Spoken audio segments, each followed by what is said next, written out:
سرپرستی رہتی ہے, خود عیاشیاں کرتے پھرتے ہیں پوری دنیا میں, اور غریب ترین لوگ, پسے ہوئے لوگ ادھر رہتے ہیں. ان کے عوام جو ہے, انہوں نے اپنی ٹرائب, کلپر ٹرائب کو مار کے اس کے کلپر ٹرائب کا جو وڈیرا تھا اس کے بچوں کو قتل کر کے ان کو باہر نکال دیا وہاں پنجاب میں اور سندھ میں. صرف 1-2 مہینے نہیں, 15 سال سے وہ وہاں تھے.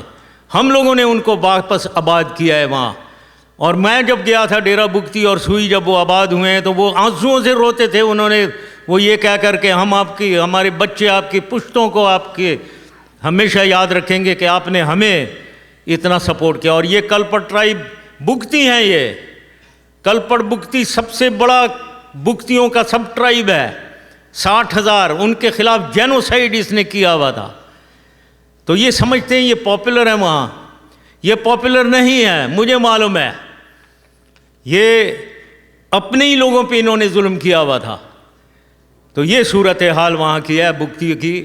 اور لیکن اس کے علاوہ بھی میں آپ کو بتاؤں کہ ہم نے جو بلوچستان میں کیا ہے 8 سال میں, وہ میرے خیال میں پچھلے اگر 60 سال آپ لے لیں اور اس 8 سال سے کمپیئر کریں, میں کسی کو بھی چیلنج کرتا ہوں کہ اگر یہ 8 سال ان 60 سالوں سے 5 گنا زیادہ ہم نے ایکسپینڈیچر نہ کیا ہو اور ادھر ڈیولپمنٹ نہ کی ہو بلوچستان کے لیے اور بلوچستان کے عوام کے لیے, بلوچوں کے لیے اور پٹھان پختونوں کے لیے جو ادھر رہتے ہیں. ہم نے ادھر گوادر پورٹ بنا دیا, ہم نے ادھر کوسٹل ہائی وے 750 میل کی 25 ارب روپے میں بنا دی. ہم نے انہیں میرانی ڈیم اور سبکزئی ڈیم دے دیا جہاں ایک قطرہ پانی نہیں پینے کو ملتا تھا. ہم نے انہیں اور سڑکیں بنا دی, کوئٹہ سے ڈیرہ اسماعیل خان, کوئٹہ سے لورالائی اور ڈیرہ غازی خان. یہ سڑکیں وہ ہیں جو بلوچستان کو کنیکٹ کرتی ہیں پنجاب اور سندھ اور فرنٹیئر کے ساتھ. یہ سڑکیں ہم نے ان کے لیے بنا دیں. پھر میں نے دیکھا کہ یہ فوج میں نہیں ہے بلوچ, تو ان کے لیے اسپیشل ISSB یونٹ ہم نے کوئٹہ میں کھولی اور بلوچ لوگوں کی ٹریننگ ہم نے دی اسپیشلی تاکہ وہ فوج میں آ سکیں. اور آج الحمدللہ سپاہی بھی ہیں اور آفیسرز بھی ہیں جو پاکستان ملٹری اکیڈمی میں بلوچستان کے لوگ آئے ہوئے ہیں. پھر ہم نے ان کے بڑی ڈیمانڈ ہوتی تھی کہ گیس جو وہاں پیدا ہوتی ہے وہ ہمیں نہیں ملتی ہے. ہم نے gas pipe line, they were not viable, they were unviable, inviable projects, but we gave gas to places like Loralai, places like Ziyarat. ان جگہوں میں ہم نے گیس لے کر گئے, ہم نے گیس پہنچا دی ادھر.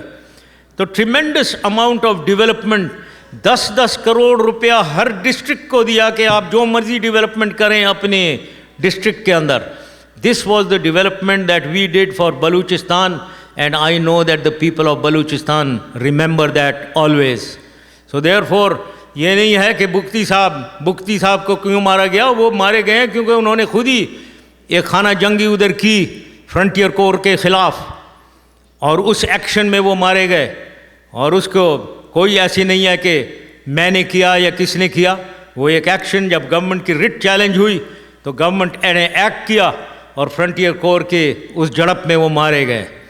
تو اس میں کوئی نہ کہ اگر میں نے کبھی وہ جو کہا تھا میں معذرت چاہتا ہوں قوم سے, پلیز ڈونٹ تھنک کہ میں نے کوئی اپولوجائز ان کے لیے کیا, یہ نہیں, میں نے بالکل نہیں کیا. یہ تو میں اگر آئندہ بھی اس قسم کا چیلنج ہوگا to the writ of the state of Pakistan, it must be crushed, it must be dealt with in a similar manner by any government in charge in Pakistan. Nobody should accept challenging the writ of the government, challenging the integrity and sovereignty and solidarity of Pakistan. Anyone who does that must be crushed.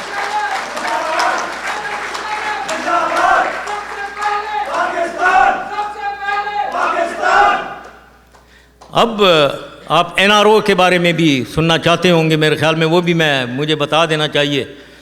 یہ ایک چیز ہے جس کے لیے میں نے apologise کیا ہے. یس انڈیڈ, بیکاز میری نظر میں یہ ایک ایسا ایکشن تھا which hindsight I feel it created turbulence in the state of Pakistan, and for which I actually regret it, and I do regret. But they was ہمیشہ یہ یاد رکھیں دیر از ایک وجوہات کچھ ہوتی ہیں, کچھ انوائرمنٹ ہوتی ہے جس کی وجہ سے اس قسم کی غلطی آدمی کر لیتا ہے. اور میں ہمیشہ کہتا ہوں بے عیب صرف اللہ تعالیٰ کی ذات ہے. میں نے بہت سے ڈیسیجن لیے ہیں, کئی سو ڈیسیجن لیے اور امپورٹنٹ ڈیسیجن لیے جو صحیح ہوئے, لیکن بعض وقت when the buck stops at the leader, جب کہ اس کو درمیان میں اور اوپر کچھ نہیں ہوتا, اللہ تعالیٰ ہی ہے, تو لوگ آتے ہیں اور بہت سی آپشنز بتائے جاتے ہیں, ان میں سے ایک سلیکٹ کرنا ہوتا ہے اور اس وقت وہ بتانے والا کوئی نہیں ہوتا. Leader is all alone. That is the time when you are just alone. And sometimes جو فیصلے ہوتے ہیں, the decision may go wrong, and I do apologize for this decision being going wrong. لیکن اس سے میں یہ بھی بتانا چاہتا ہوں کیوں. کیونکہ ایک وقت تھا 2007 کے الیکشنز آ رہے تھے اور ہمارے پولیٹیکل لیڈرز چودھری شجاعت صاحب, انہوں نے کہا پیپلز پارٹی کو الگ کریں اپوزیشن سے, ورنہ ہم کہیں اگلی الیکشن میں ہار نہ جائیں. تو انہوں نے ہی مجھے اکسا کر بھیجا کہ آپ جائیں اور بے نظیر سے بات چیت کریں اور ان کو الگ اپنی طرف لیں. اس لیے میں گیا ہوں اور ان سے 2 دفعہ میں نے ملاقات کی ابو دھابی میں. اور ڈیل کیا تھی, یہاں ٹیلی ویژن پہ بہت سی ہر قسم کی باتیں میں سن رہا ہوتا ہوں, سب غلط باتیں کر رہے ہوتے ہیں.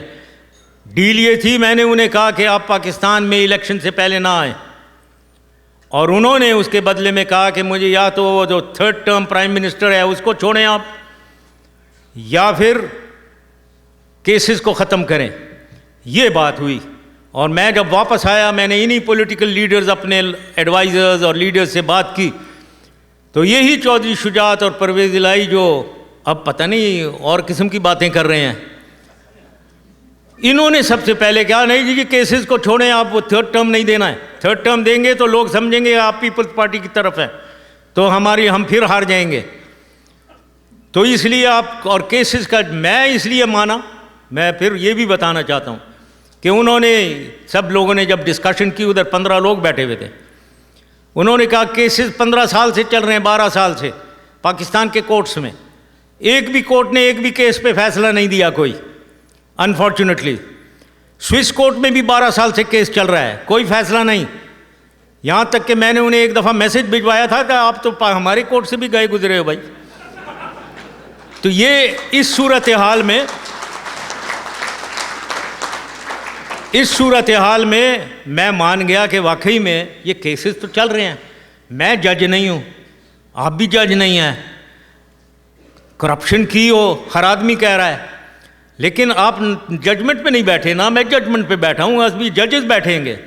اگر وہ نہیں کہہ رہے ہیں کرپشن میں ہوئی ہے تو بس بیٹھیں, پھر کیا کیا جائے.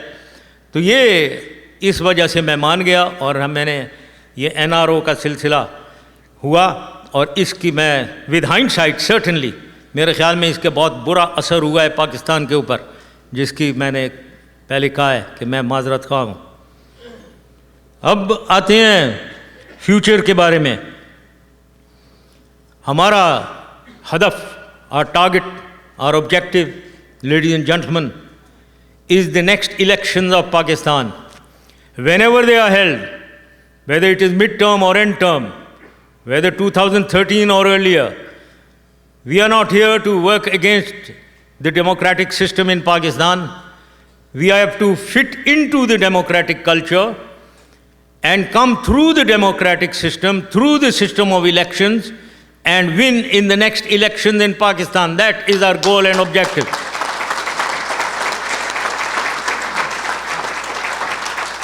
Because at this moment in Pakistan, a personality and a group is required which can unify in thought and action 3 forces. The people's force, that is the political forces, that is the mandate of the people of Pakistan, the military of Pakistan, and the bureaucracy of Pakistan. یہ 3 elements کو جو آدمی combine کر سکتا ہے in thought and action, وہ پاکستان کو بچا سکتا ہے اور پاکستان کو آگے لے جا سکتا ہے. اور میرے خیال میں اس وقت اگر دیکھا جائے, تھینک یو ویری مچ. تو اس وقت میرے خیال میں ضرورت جس بات کی ہے میں نے بتا دیا ہے, ایم ہمارا کیا ہے وہ بتا دیا ہے. ہمیں کوشش یہ, مجھے معلوم ہے میں ملٹری میں 40 سال رہا ہوں اور میں کوئی ان 40 سالوں میں کوئی اسٹڈی میں ڈرائنگ روموں میں بیٹھ کر ڈیسک کے اوپر کام کرنے والا کمانڈر نہیں رہا ہوں میں کبھی بھی. میں فرنٹ لائن کمانڈر رہا ہوں. میں نے ان جوانوں کے ساتھ اور ان جتنے بھی آفیسرز ہیں ان کے ساتھ جنگیں دیکھی ہیں, ان کے ساتھ ایکشن دیکھا ہے, ان کے ساتھ لوگ شہید ہوتے ہوئے میں ان کے ساتھ رہا ہوں. تو اس لیے وہ مجھے جانتے ہیں, میں انہیں جانتا ہوں. اور لہٰذا یہ فوج ساتھ ہوگی انشاءاللہ. یہ بیوروکریسی نے مجھے دیکھا ہے 9 سال میں میری کارکردگی, تو وہ ساتھ ہوں گے. تو mandate of the people of Pakistan, and you are the people of Pakistan, all of you. This is the mandate which is required.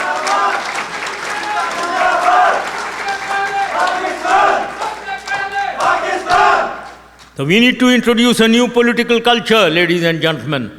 A new political culture which does away with dynastic politics. Politics جہاں ایک صاحب نہیں ہے تو ان کے بھائی ہوں گے, بھائی نہیں ہوں گے تو بہنیں آ جائیں گی, بہن نہیں ہوئی تو بیٹا آ جائے گا, بیٹا نہیں ہو تو بیٹی آئے گی, بیٹی نہیں تو سن ان لا ہی آ جائے گا. اب ڈاٹر ان لا بھی شاید آ جائیں آئندہ کوئی اگر نظر آئیں. تو یہ دس is not this is ڈائنیسٹک politics. اس کو ختم کرنا ہے ہم نے. ڈائنیسٹک پالیٹکس کا زمانہ نہیں ہے پاکستان میں. لیٹ اس برنگ ریئل ڈیموکریسی.